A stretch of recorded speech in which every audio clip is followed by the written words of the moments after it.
Tidak jauh-jauh dari tugas kita selaku orang, yaitu mengasuh, mendidik, merawat. Kita akan lebih fokus bagaimana mengasuh anak-anak. Ya, nah pengasuhan yang ingin saya sampaikan di sini karena jenis pengasuhan atau parenting itu banyak. Yang akan saya sampaikan sekarang, kalau kemarin kita materinya tentang great parenting pernah saya sampaikan ya melalui sugesti-sugesti pada anak. Kalau sekarang lebih ke mindful parenting. Apa mindful parenting? Yaitu parenting penuh kesadaran. Selama ini saya tanya ibu, kalau ibu hari ini ngasuh anak sadar tuh? Sadar tuh? Ya. Nah, saya nggak bisa ngejawab, yang melakukannya adalah ibu-ibu. Tapi punten dari saat beberapa riset ini kebanyakan orang tua itu ketika mengasuh teh nggak sadar sedang mengasuh anaknya. Saha nu dagi diasuh teh siapa? Apakah ini teh kita nemu atau kita yang minta sama Allah? Ya. Tapi rata-rata kalau kita punya anak, rata-rata kita minta ya. Saya tuh anaknya kebetulan minta ya. Rata-rata yang Gusti Kafin yang berada di putra. Kita yang minta pada Allah, betul? Atau ada yang menyesal juga punya anak? Ada nggak? Ini harus diberesan loh. Iya, bita udah dikabeng juga boga budak kumaya. Nah itu akan bermasalah pada anak. Karena dari awal tidak ada penerimaan. Tapi kalau kita yang merencanakan, kita yang meminta, nanti kita akan lebih tanggung jawab mengurusnya. Ya. Nah sekarang kita sudah minta sama Allah, minta anak. Sekarang anaknya sudah ada. Bagaimana rasanya? Jangan bilang jengkel, pusing, kesal. Kan kita yang minta, ya betul nggak kita yang minta? Kalau kita minta lalu diberi, harusnya seperti apa? Bersyukur. Dengan cara apa? Diurus dengan baik, dirawat, dijaga dengan baik, diberi pendidikan yang terbaik. Tapi saya ingin tahu bagaimana rasanya ibu-ibu sekarang sudah punya anak. Kita coba gimana rasanya. Boleh dari depan? Bersyukur, bahagia. Betul, yakin. Ya dari belakang perwakilan. Hanya ini jawabannya nggak yakin. Yang dari belakang silakan. Kira-kira apa rasanya ketika kita meminta anak dan sudah diberikan anak saja? Sama Sadila.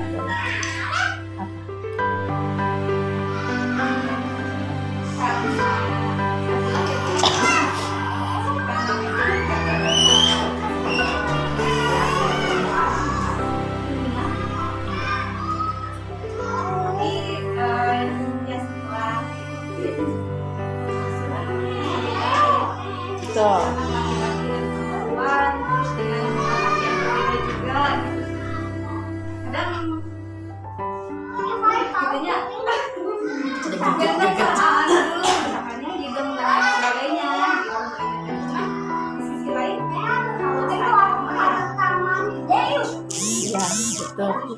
Pertama itu dulu Bu, syukuri dulu. Terus kalau kita minta, punten, bisa Allah kita minta budak pun pameget sing kasep, sing anu.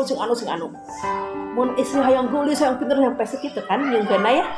Padahal kita harus ngukur kakujuran ningali indungna kumaha bapak. Maunya misalnya indung bapak seperti ini, hayang budak siga Nabi Yusuf gitu ya di nikahnya. Tapi memang Allah berkuasa. Tapi ketika ekspektasi kita terlalu tinggi, kita tahu gini, begitu bro kalau permintaan kita diberikan tapi tidak sesuai dengan keinginan kita, misalkan anaknya cacat ya, atau misalkan yang laki kok awewe ya, kita atau mau anak perempuan jadi anaknya laki-laki, itu langsung biasanya respon juga, kok gini, kok ini, pernah nggak ada yang ngalamin seperti itu? Karena dari respon awal itu ternyata akan berdampak pada perkembangan dan pertumbuhan anak. Kita masa biasa, padahal itu ketika lalaki deh, kita hayang awal, misalkan seperti itu sudah ada tidak ada ketidakmenerimaan kita terhadap apa yang Allah berdampak. Makanya kita harus sadar apapun kita meminta pada Allah, sadar, dan kita diberi sama Allah pun sadar. Salah satunya tadi bersyukur ya. Dan hari ini saya ingin ajak ibu-ibu, karena kita sudah diberi anak, kita kita harus ngasuh, harus merawatnya. Dan sekarang yang ingin saya sharing dengan Ibu bagaimana mengasuh penuh kesadaran dan kasih sayang. Karena ibu-ibu tercilap, ini yang teman-teman yang lama masih ingat jargonnya? Jargonnya kumaha? P2K2S. Masuk pengasuhan, penuh kesadaran dan kasih sayang. Biasanya biar nggak lupa pakai beraka. Ya, kalau saya bilang P2K2S, pengasuhan, penuh kesadaran dan kasih sayang. Siap ya? Biar inget terus ini materinya. P2K2S, Pengasuhan dengan penuh kesadaran dan kasih sayang. sekali lagi ya, kurang kompak. P2K2S, Pengasuhan dengan penuh kesadaran dan kasih sayang. good job, hebat. Ingat-ingat ya. Jadi kalau mau badai ngasuh barangkali, penuh kesadaran dan kasih sayang. Jangan sampai mereka hoak, kasih sayang gitu ya. Itu karena memang rumusnya seperti itu. Apa yang akan kita pelajari di sini? Banyak ternyata untuk bisa mengasuh dengan sadar, kita harus paham dulu pengasuhan dengan sadar seperti apa. Lamun tersadar bakal seperti apa. Ya, kalau kita ngasuh dengan sadar, nanti akan muncul ketenangan, perhatian, kasih sayang. Tapi kalau tidak sadar, yaitu akan muncul stres pengasuhan, ngasuhnya stres, ambek-ambekan, kecewa, marah, emosi negatif yang muncul di sana. Setelah itu apalagi kita akan tahu bagaimana kebersyukuran dengan pengasuhan penuh kesadaran. Kita akan bersyukur. Kebersyukuran bagaimana dilatih dengan bernapas penuh syukur. Kemudian dilatih dengan melihat penuh syukur. Apalagi mendengar dan berbicara penuh kesadaran. Termasuk membersihkan diri penuh kesadaran dan makan penuh kesadaran. Cik selama ini orang kali makan penuh sadar atau wok lapar, asacan wareg gitunya karena tidak sadar makannya. Atau misalkan mandi, membersihkan diri, sadar tuh kalau membersihkan diri rusuh ya. Ting disabun, ting gitu, lupa ting gosok kadang sok lupa gosok gigi misalkan seperti itu ya. Nah itu banyak faktornya, tapi kita harus dilatih. Kalau kita bisa melalui tahapan-tahapan itu dengan sadar, maka kita akan bisa mengasuh anak penuh kesadaran. Yang pertama yang harus kita pahami bahwa kondisi sekarang ini orang-orang mengasuh itu penuh tuntutan, penuh tantangan, dan penuh juga tekanan. Betul apa tidak? Ya, karena kondisi di lapangan begini, anak kita kondisinya kieu, kita hoyong kieu, anak urang kieu, dipikir ke urang. Jadi akhirnya yang muncul apa? Stres ya. Maka sekarang kita belajar bagaimana mengasuh penuh kesadaran itu, yaitu diawali dengan memiliki kesadaran. Jadi ketika masih kesadar dulu, dia kesaha budak teh. Amanah Allah, kudu dikumpulkan amanah Allah, harus dijaga. Kemudian kita sadar kita ini siapa? Orang tua, makhluk Allah yang sekarang diberi amanah untuk merawat menjaga anak kita. Maka kita harus punya tanggung jawab. Selain sadar dulu, kemudian kita harus punya tanggung jawab. Tanggung jawab supaya dilaksanakan mudah, kita harus punya bekal. Ada ilmuna. Ya, mun teu gaduh ilmuna mah nu aya, begitu anak tidak sesuai dengan keinginan kita, yang ada apa?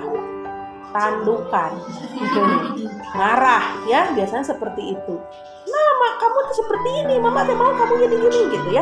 Pasti adanya menyalahkan anak. Kemudian orang tua harus apa dulu dalam mengasuh itu? Harus ada interaksi yang bagaimana? Interaksi atau hubungan timbal balik anak dengan orang tua yang harmonis, yang saling menyadari kelebihan dan kekurangan masing-masing. Kita banyak kekurangan nggak, Bu? Ada. Anak kita juga ada. Jadi ketika kita melihat kekurangan pada anak kita, ingat kita juga pasti punya kekurangan. Sehingga kita tidak langsung menjudge anak kita.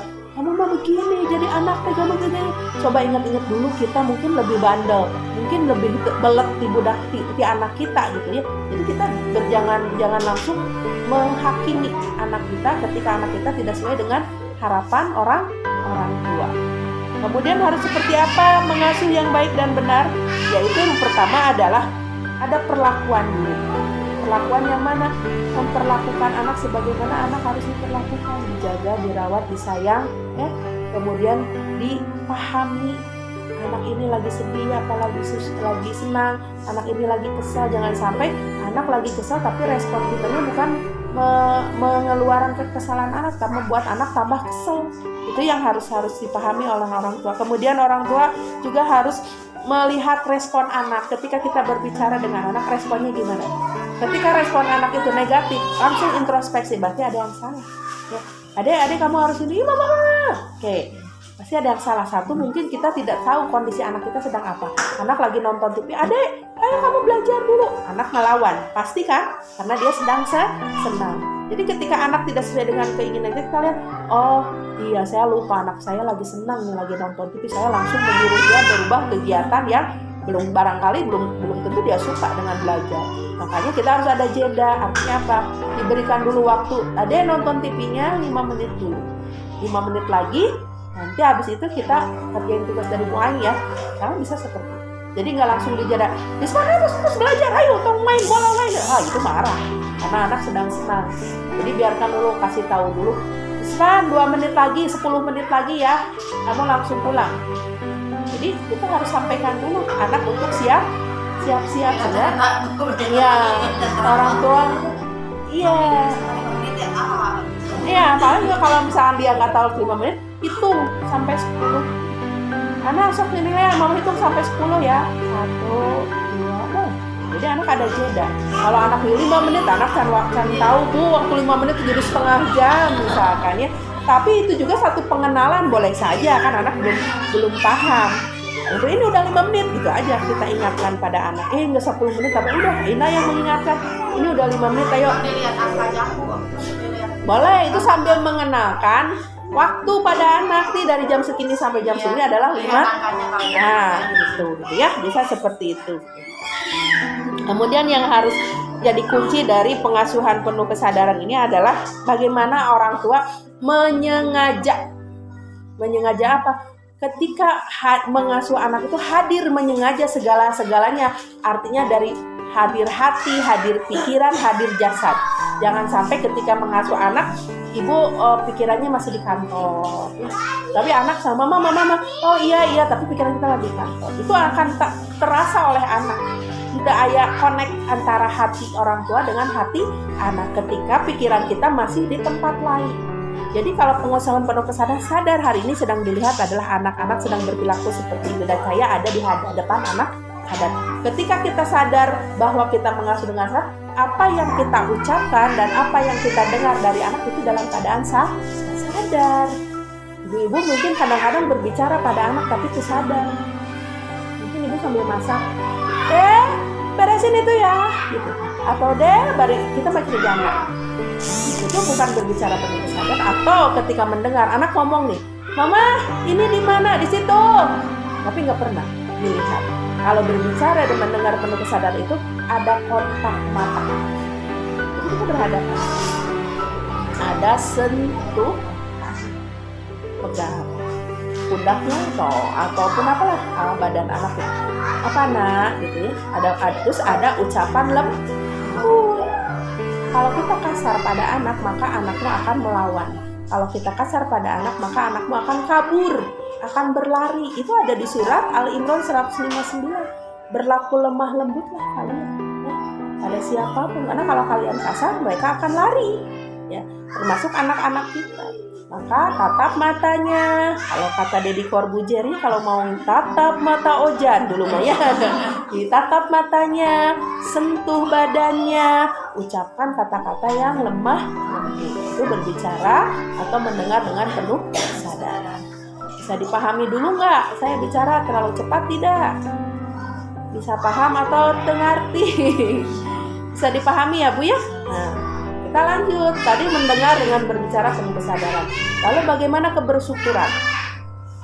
Kita harus mensyukuri dulu apapun yang Allah berikan.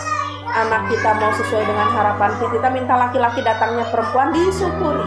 Kita minta anaknya misalkan mancung datangnya pegek, disyukuri. Ya, disyukuri Bu. Ketika kita menolak apa yang Allah berikan, maka azab Allah pedih, azab Allah berat. akan jadi masalah pada kita. Mana kondisi apa? Alhamdulillah. Ketika kita menerima dulu itu apa yang Allah berikan, maka kalau ke depannya akan lebih mudah mencari solusi, mencari langkah-langkah dalam pengasuhan. Kebersyukuran adalah perintah dari Allah, ya, ada di surat Ibrahim. A'udzubillahi minasyaitonirrajim. La in sakartum la azidannakum wa la in kafartum inna adzabi lasyadid. Siapa yang bersyukur padaku pasti aku tambah. Tapi siapa yang ingkar atau kufur, maka azabku sangat berat. Maka ketika melihat anak kita tidak sesuai dengan keinginan kita, tetap harus disyukuri. Bentuk syukur paling mudah apa? Ucapan Alhamdulillah. Alhamdulillah budak saya ya Allah. Alhamdulillah abi nampi ya Allah. Gitu ya, gitu dulu. Dari ucapan dulu kita dikenakan. Lalu bentuk syukur berikutnya apa? Mendidik anak sesuai dengan apa yang Allah inginkan. Kalau anak kita udah mau menjelang 7 tahun, mulai ajari sholat, latih sholat, ajak sholat. Jangan sampai kitanya malah yang tidak sholat. Ya, jangan harap anak kita soleh kalau tidak dimulai dari orang tuanya yang soleh terlebih dahulu. Kebersyukuran yang lain adalah kita memang perlu berlatih untuk mendapatkan rasa syukur. Sekarang yang ibu syukuri hari ini apa coba? Sudah nggak hari ini kita bersyukur? Nah, apa yang hari ini kita syukuri? Masih sehat, apalagi bisa berkumpul, apalagi masih hidup. Itu yang kadang-kadang kita lupa ya. Kita masih hidup gitu. Ada yang paling padahal itu adalah paling mahal. Kalau kita ke rumah sakit, lihat orang-orang yang pakai oksigen. Nah, itu sudah susah bernapas. Ya? Susah bernapas, harus dibantu dengan hari ini kita masih udah bernapas, tapi disyukuri gitu. Nah, asa biasa gitu napas. Nah, maka perlu latihan napas kesadaran. Bagaimana caranya? Ibu hirup udara tapi dirasakan bagaimana masuknya udara ke hidung, ke paru-paru, lalu ngebuang perlahan dari mulut. Rasakan lagi ke hidung, ke paru-paru, buang dari mulut. Ketika kita bernapas dengan sadar, satu akan membuat ketenangan. Selain karena ketenangan apa? Oksigen yang masuk lebih banyak. Kedua, kita akan merasa bersyukur, ya Allah, udara ini aku nggak perlu beli. Aku masih bisa hirup dengan gratis. Orang tuh oksigen satu tabung yang kecil aja 75.000, hanya bertahan 1 jam. Kalau dari jam 7 24 jam dia harus pakai oksigen, berapa yang harus dia keluarkan? 75 kali 24 sehari. Ya, kita yang masih bernapas dengan gratis jarang bersyukur. Yuk coba sekarang rasakan napas penuh kesadaran. Duduknya yang enak, yang tegak. Boleh kita rasakan bernapas dari hidung, menarik udara dari hidung sebanyak-banyak. Rasakan anginnya, ya. Terus biarkan dia mengalir sampai ke paru-paru, lalu nanti buang dari mulut perlahan. Ada angin. Sok, siap. 1, 2, 3.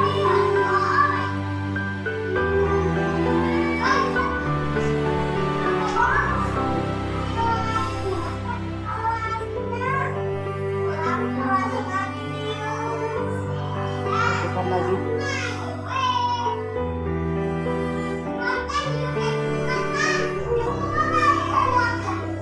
Bagaimana rasanya? Tenang. Baru kerasa, ini ada anginnya. Kamu sudah ambil cuma pegebur ada. Si udara teh masuk teh ini rada tersendat. Nah, itu harus lebih sering belajar. Napas penuh, kesah, bangun tidur, lakukan. Kita masih gratis, nggak perlu beli. Bersyukur pada Allah, alhamdulillah ya Allah, saya masih bisa bernapas dengan gratis. Alhamdulillah, alat pernapasan saya masih berfungsi dengan baik. Itu jarang disyukuri. Bangun tidur, mana HP, ayah bisnis naon, ya. Atau bangun tidur, ayah naonnya, beli naonnya, keur masaknya, belanja naonnya, aduh bingung nah. Jangan dulu ke sana. Syukuri dulu, kenapa soleh? mamanya lagi ini dulu ya. Jadi belajarlah ya untuk minimal latihan napas supaya nanti ketika ngasuh anak sadar ngasuhna, kita sadar saya kata kamu teh itu kamu pergi kadang-kadang ada orang tuh ini kalau mana jauh pergi saya orang tuh gitu ya. Jadi ketika ngasuh teh kan itu ngomong gue tak liur sadar ya teteh budak sah diusir kurang ya. Karena apa, kitanya jarang mensyukuri dulu apa yang sudah Allah berikan pada diri kita, termasuk dengan kesyukuran napas sadar. Sekarang ibu punya bekal ya untuk bersyukur, belajar dulu napas sadar. Yang kedua adalah melihat dengan sadar. Ibu pernah nggak ketika melihat ibu mah aya di dia kadang jeung temannya ngobrol tapi tak apa nu dicandak nu diajak ngobrol teh eta teh acukna warna naon, jam tanganna kumaha, pos kakina bolong apa henteu. Karena ngobrol ge kadang-kadang baru sampai apa pegang-pegang HP ini gitu ya. Enggak sampai kita melihat sumaha reaksi mukana, mimik mukana, apalagi sedih, apalagi marah. Enggak. Ngobrol-ngobrol hanya kata-kata yang keluar dari mulut tidak ada makna. Tapi kita harus belajar bagaimana melihat lingkungan sekitar kita. Ibu menyantir barudak ka dieu tong sumpi ngobrol tinggalikeun eueuh ieu teh nya nih rumput nih tos kieu gitu nya cik bari nungguan nyabut tah gitu nya. Heuh ieu teh meuni kotor geuning ieu meuni. Jadi ada amal di sana. Kalau kita melihat penuh kesadaran, jangan kesal di rumah pun sama. Sambil duduk sambil dilihat, sambil Allah alhamdulillah rumah saya tuh masih iu, orang lain makan kena musibah dan sebagainya. Itu akan banyak bersyukur Bu kalau kita melihat sesuatu dengan penuh kesadaran. Baringan tosa menggali ka langit, itu kawasa Allah, itu akan muncul kesadaran. Jadi belajar napas sadar, belajar melihat dengan sadar.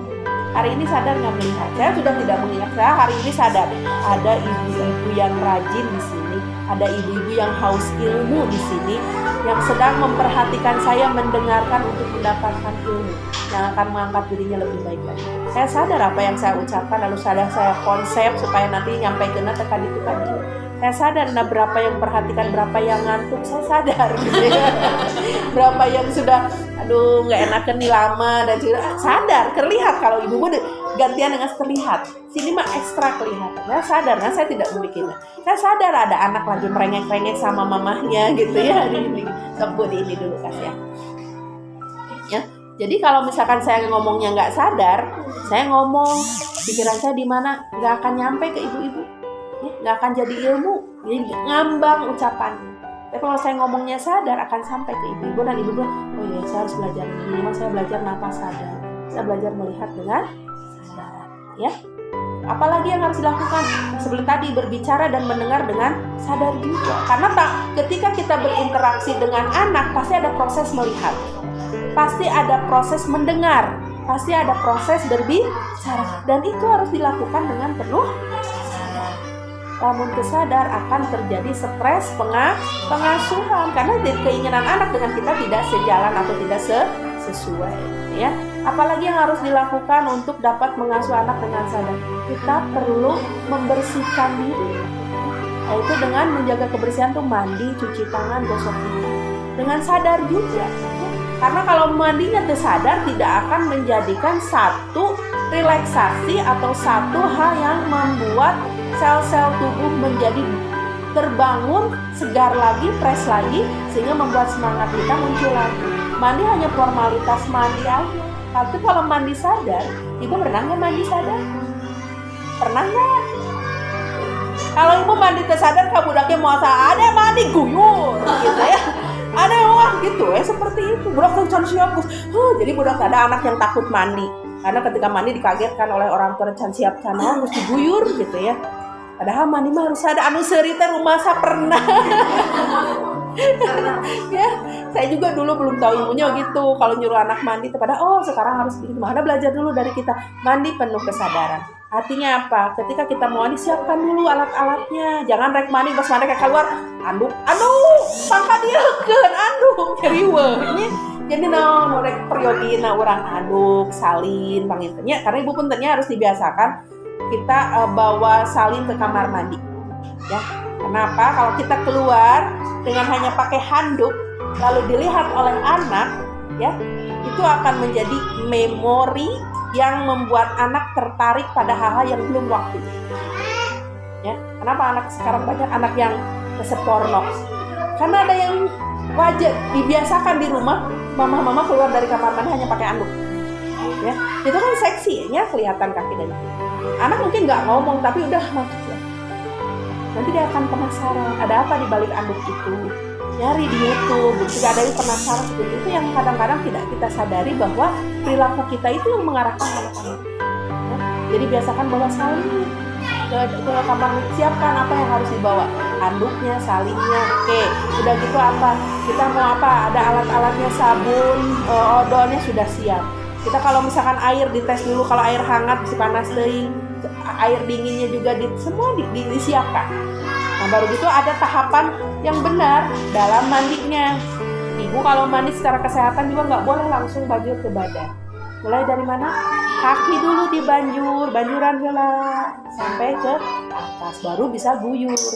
Lalu pakai sabun juga ada aturannya. Untuk dia dikaluhurkeun, tapi dari luhur ke handapnya, dari atas dulu baru ke bawah. Jangan sampai kotoran yang dari bawah ke bawah ke badan. Kalau badan hanya keringat, tapi kalau di kaki kan ada kotoran yang lain-lain ya. Jadi ibu coba dari atas baru ke bawah ya. Itu tahapan untuk bersabun. Guyur lagi dengan pelan-pelan. Baik sibuk. Habis 2 ember, dia sabun keneh gitu ya. Jadi kalau misalkan dilihat, dibersihkan sedikit. Gosok gigi juga sama ada aturannya. Gosok gigi dengan sadar. Odol kalau anak di bawah 3 tahun cukup sebesar beras ya. Setitik beras, satu butir beras itu untuk anak di bawah 3 tahun. Kalau anak-anak 3 sampai 6 tahun atau sampai 7 tahun di ujungnya. Jadi setengah dari sikat. Jangan anak-anak odolnya ceritakan bunga itu odolnya kebanyakan satu ujung saya di ujungnya. Kalau ibu-ibu boleh setengahnya, boleh agak banyak juga. Kemudian menggosoknya 8 kali ya, 8 putaran. Mulai dari luar dulu, luar, baru ini atas ya, yang tempat menggigit, tempat mengunyah itu, baru dalamnya, semua 8, baru kubu. Ada tahapan.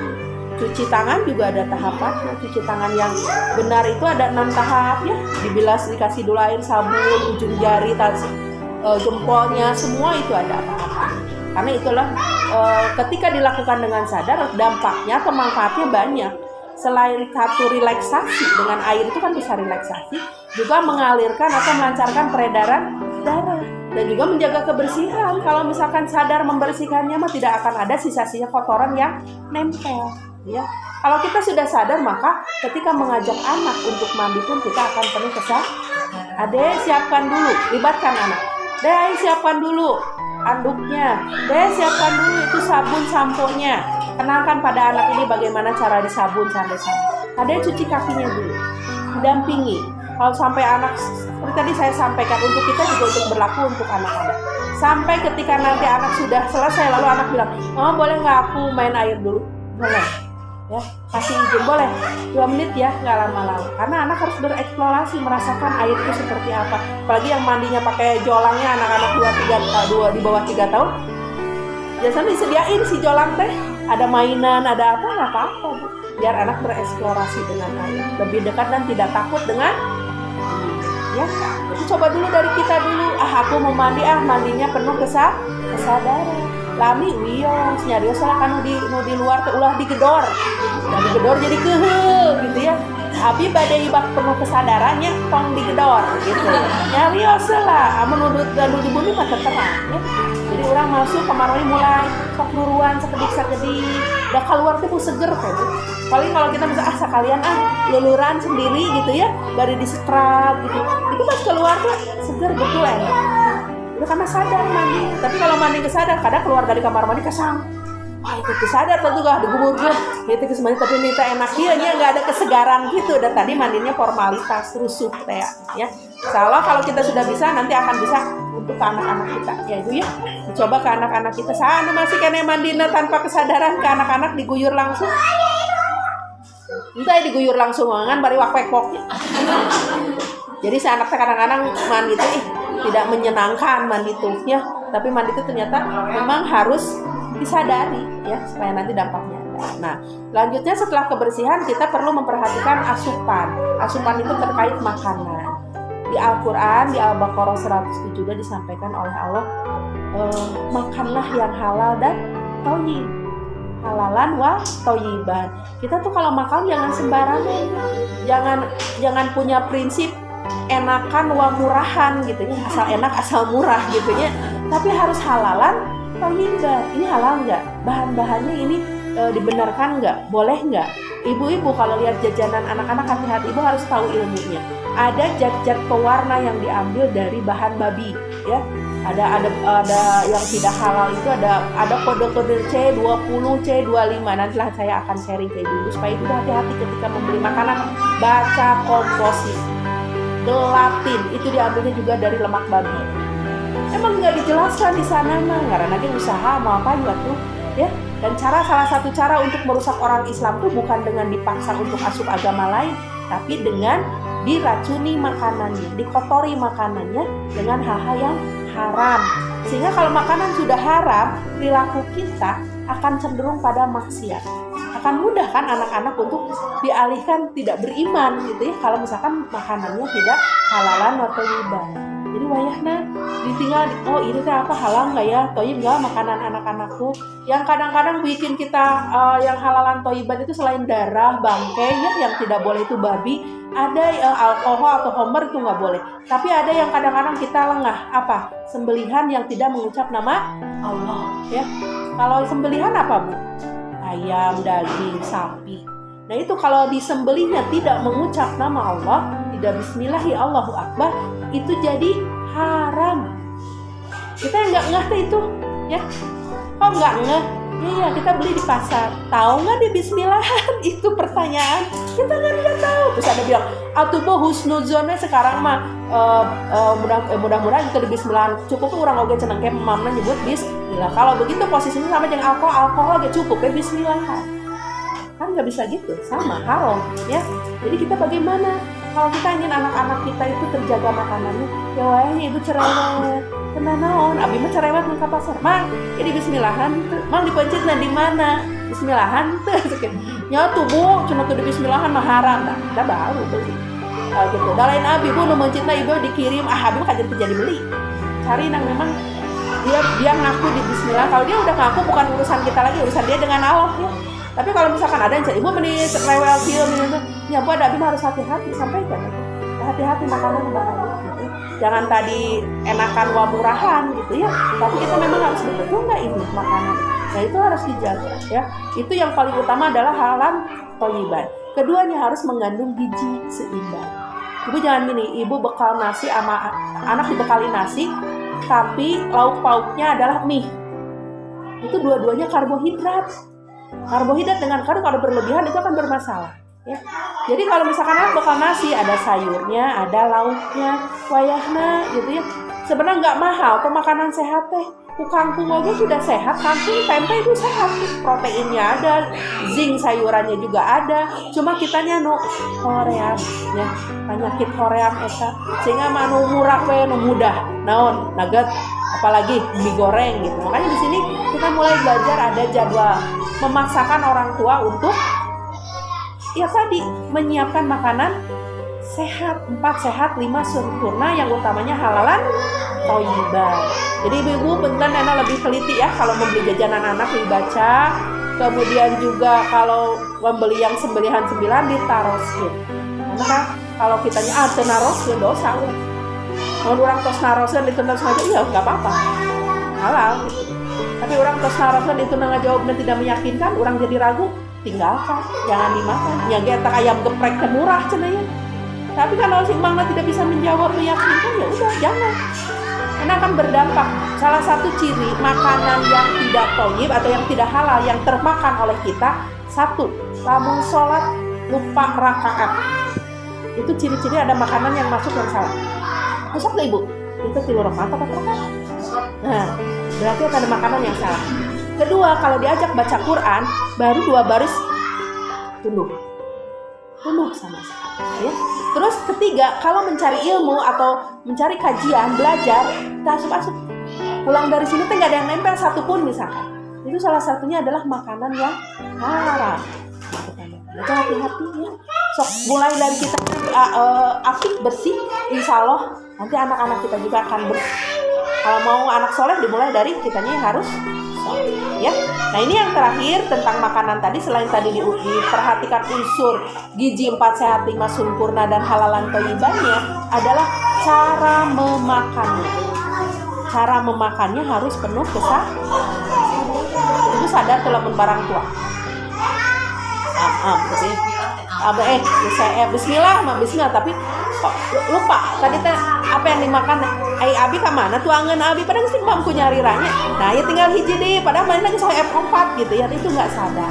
Kedua, kalau kita suka lihat nggak anak-anak yang kalau makan suka gini Bu,